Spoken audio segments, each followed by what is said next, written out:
All right, welcome back. So this is page 52, and this page is kind of similar to the previous page, but here in the last page we had like a table, right? And if I wanted to find f of negative 3, for example, I just looked at the table and f of negative 3 was 0. But here, instead of a table, voila, we have a graph. So here, let's look at the first one. If I say what's f of, and remember that idea, right? This negative 3 is multiplying to that f of 2. But here, what is the value of f of 2? Notice that this is some f of x. So when it's saying that when x is 2, right? When x is 2, what's the y value? Notice that when x is 2, the y value is 2. So then f of 2 is 2. So it's going to be negative 3 times 2 plus, now let's do g of negative 3. Here we look at the g of x graph. They're saying that when x is equal to negative 3, right? When we look at the g function, the g graph, here at negative 3, this is x is negative 3. What's the y value? It's negative 2.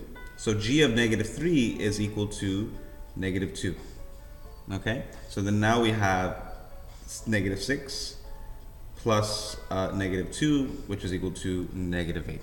All right, and that's the idea for this lesson. Instead of looking at the table, what you're going to do is you're going to look at the graph. All right, and this I'm not going to show you step by step. I feel confident that you can do this, all right? And if you have any questions, of course, you could ask me. And then try and go through these questions. It's very similar to the previous lesson. Okay, let's look at the next page whenever you get the chance. All right, now let's take a look at this. This is page 53, and this will take some work. So here, let's look at these functions over here, and let's look at the first one. Now, here we don't have a table, and we don't have a graph. Instead, we have actual functions for f, g, h, and p. So let's look at the first one. It's saying, what is g of h of 4? Right? That's how you read it. I'll write it again. So g of h of 4. Well, here, what is the value of h of 4? Well, we have to look at our h of x function. And our h of x function is 3 over 2x minus 2. So to find h of 4, we need to plug that 4 into this function. So it's going to be 3 over 2 times 4 minus 2. Notice that wherever I see an x, I replace it with the 4. And then now we need to evaluate this.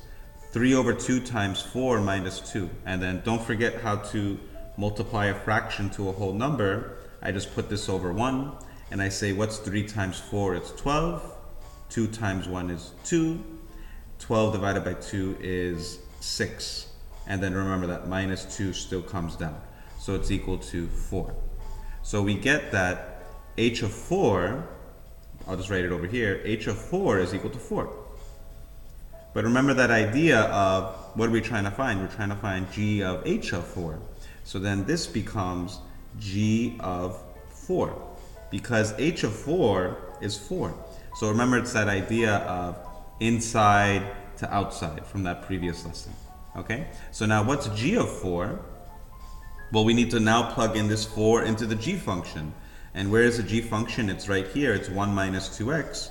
So it's equal to 1 minus 2 times, and now what's my x value? It's 4. So it's just 1 minus 8, and that's equal to negative 7. Okay?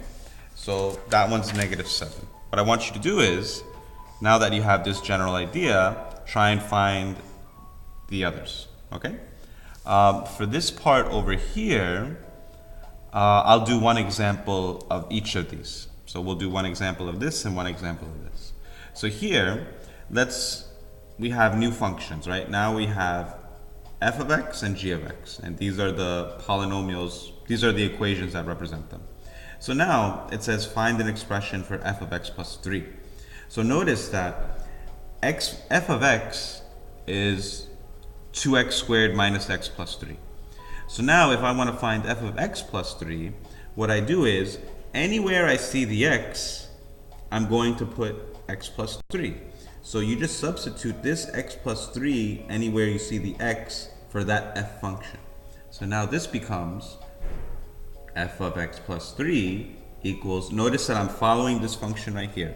I put the 2 first, and now you see, look, this is my x. So what, instead of x, I'm going to put x plus 3 and always put a parentheses, right?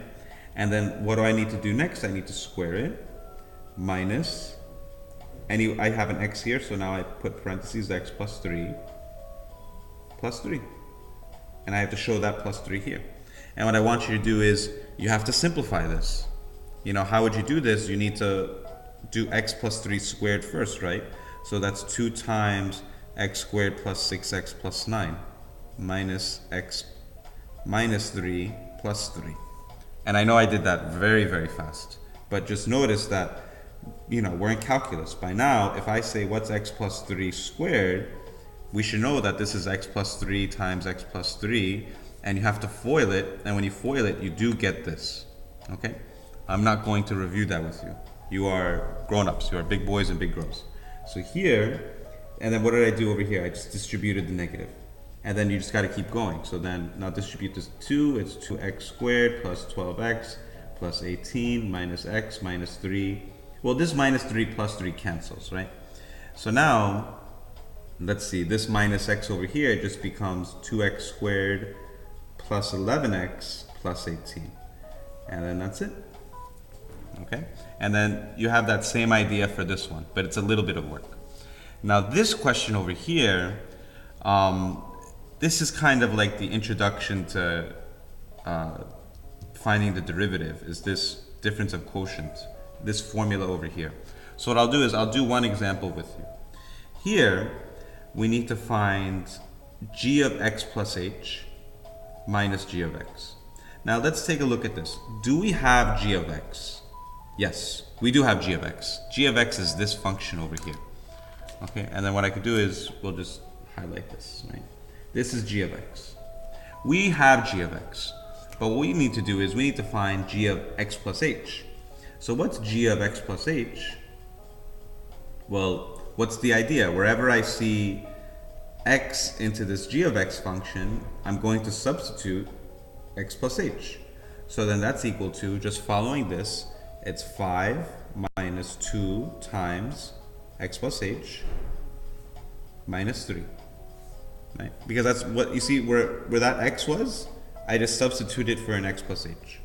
And now that's equal to what? 5 minus 2x minus 2h plus 6. Okay? Now, we have to go back to this formula. So, looking at this formula, what is g of x plus h? Oh, what can we do? We could simplify it, right? So this is 11 minus 2x minus 2h, right? So now, what we could do is we could substitute this g of x plus h in here, which is this. So what I'm going to do is, I'm going to have this formula here, and this g of x plus h, I'm going to substitute it with this. So it's 11 minus 2x minus 2h minus, and now I have to distribute that to the g of x function, which is 5 minus 2 times x minus 3 over h. Notice that when we look at this function, that I'll use highlighters real quick, that this part here is represented by this, and that this part here, this negative g of x, is represented by this part here. Okay? And it's over h. Now what you need to do is, we need to simplify this. This becomes 11 minus 2x minus 2h, and now this becomes, let's see, minus 5 minus 2x plus 6. Right? And notice that I'm not distributing the negative yet. I'm still doing what's on the inside of the parentheses. Right? And now we need to put this over h, and then you just need to keep going. Right? So then, let's see, I don't have enough space here. Let me get an index card or something. Let me do it over here. So I could kind of extend this a little bit. So from here, this becomes 11 minus 2x minus 2h minus 5 plus 2x minus 6 over h. Now here, we just need to combine the like terms up top. So let's see, 11 minus 5 minus 6, that's 11 minus 11. So this just cancels, okay? Minus 2x plus 2x cancels. So now you just have minus 2h over h, and that's just equal to minus 2. And that's it. All right. That one, this will take some time for us to pick up. But what I want you to do is, this concept will be very important. Try and do this question, and then we're done with the mini lesson. Great job, guys.